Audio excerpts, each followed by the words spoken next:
much, deep inside. So let's continue with the Wiener noise reduction.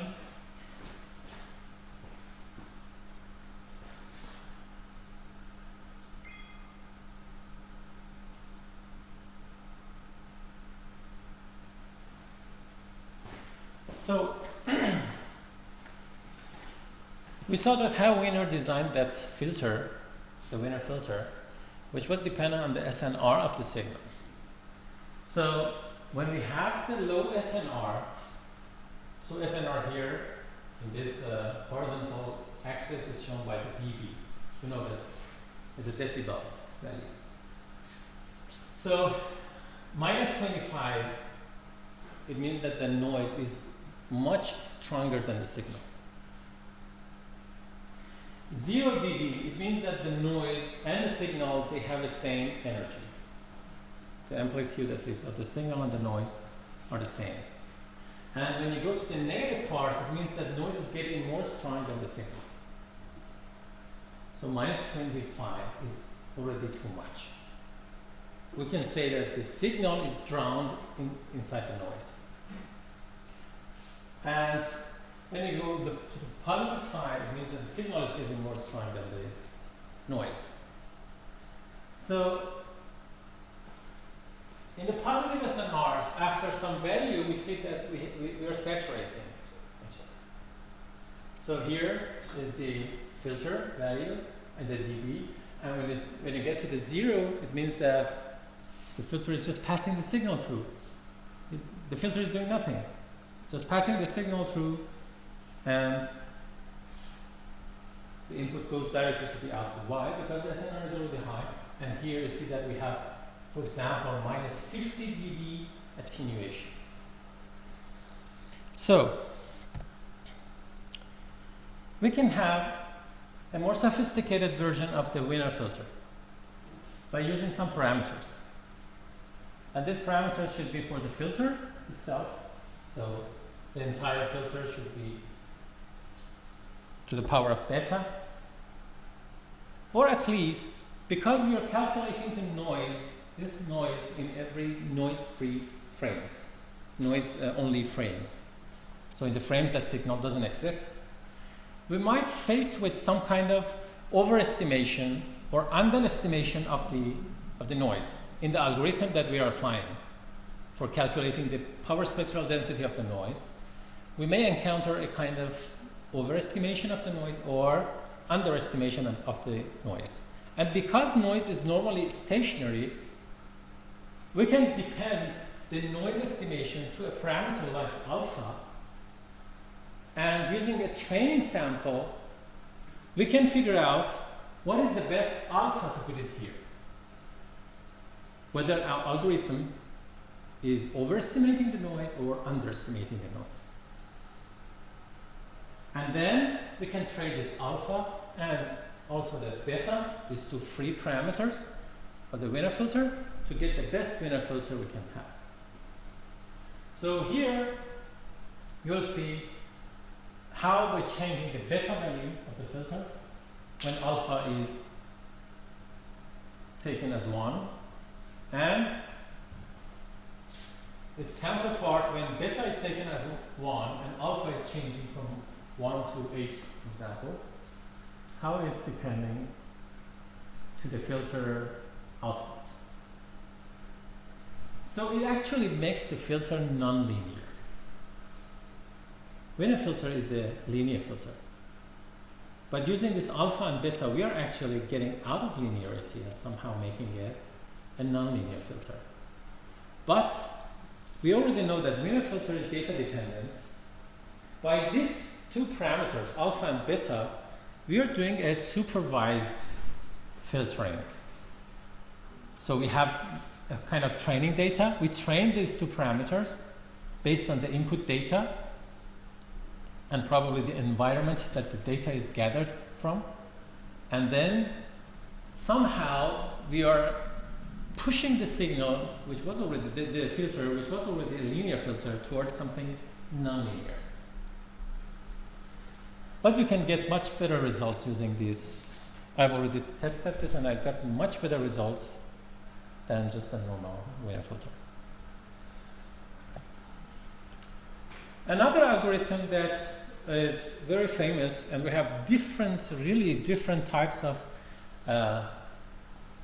branches for this algorithm, is a spectral subtraction.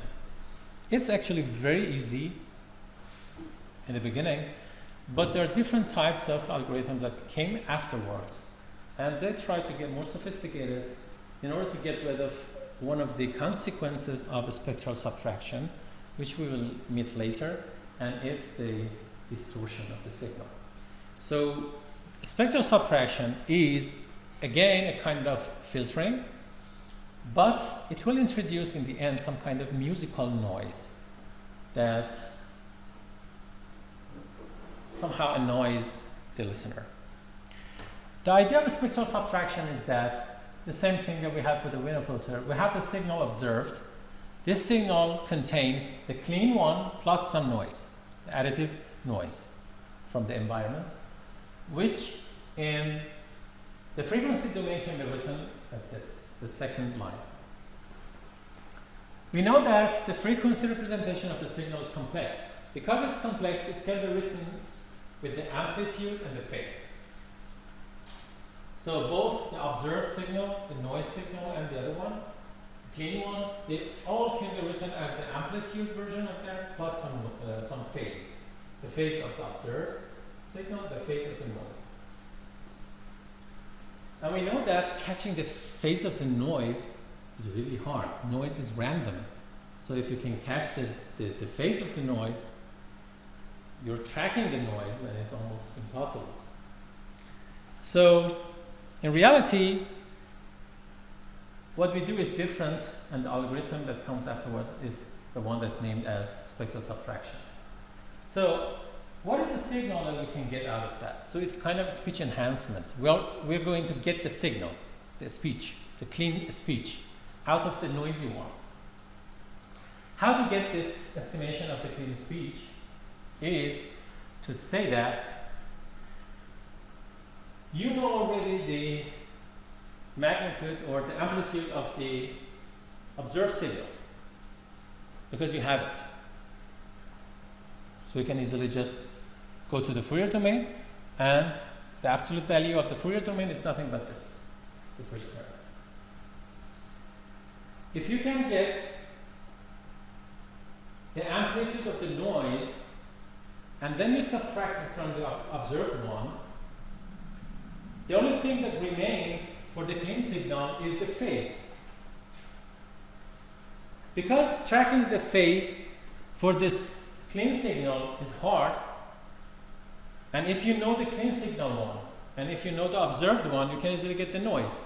But we know that the noise is also intractable. That's why we just put the phase for the observed signal instead of the clean one.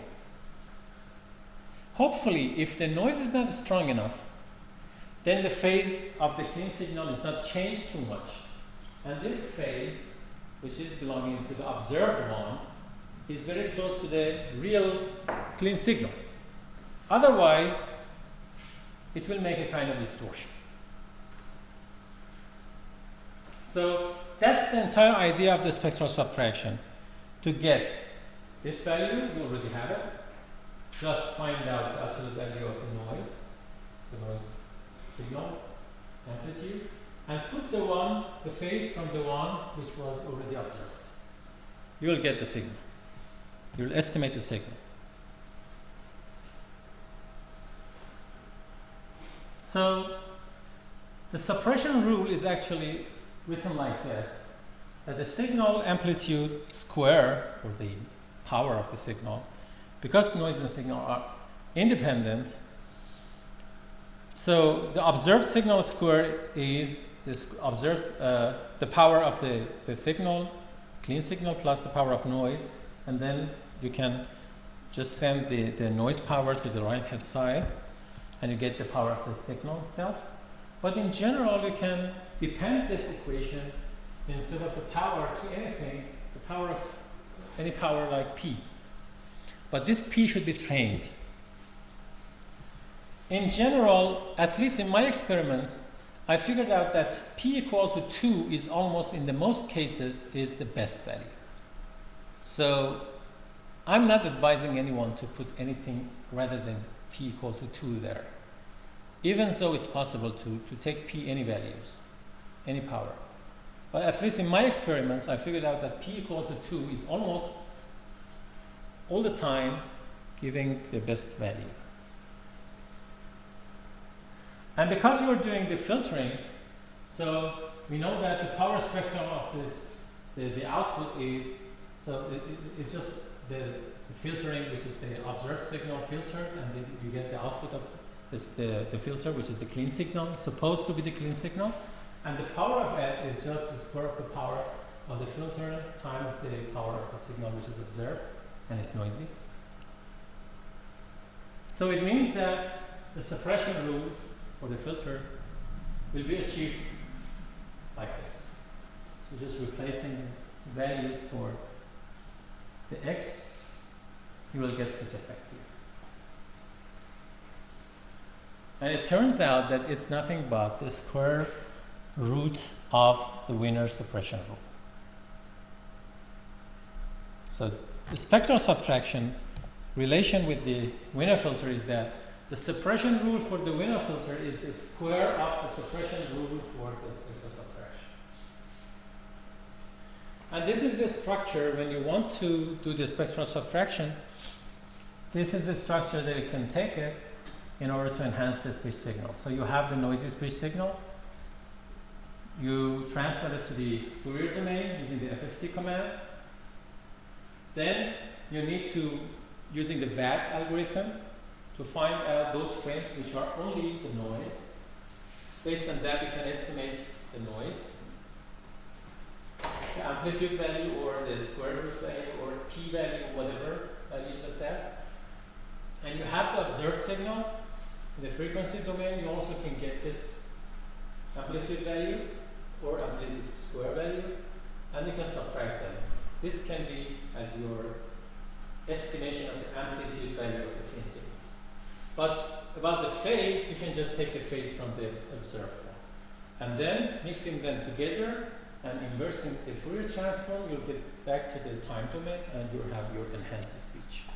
In many cases, at least for the cases that noise is not strong, that much strong, spectral subtraction gives you a very good result. Very good result. But when noise is getting strong, this phase information is together with some error. So what you hear in the end is together with some musical noise. So something like this you'll hear in the enhanced version. And these are actually somehow attenuated, this musical noise, using the statistical methods of Mala and many other methods. So in the log spectral domain, they try to mitigate it. And but in general, for the single speaker case, for the single microphone case, so when you grab the signal from one speaker, from one sensor, it's very hard to get a nice version of the signal enhanced in the output. In those cases, the best way to get a very enhanced signal is to use the previous lecture, multi-microphone or multi-sensor case. So theoretically, it's proven that using the multi-sensors, like multi-microphones, you're able theoretically to get exactly the same signal as you have in the X signal that you have in the input. But practically, it's not possible.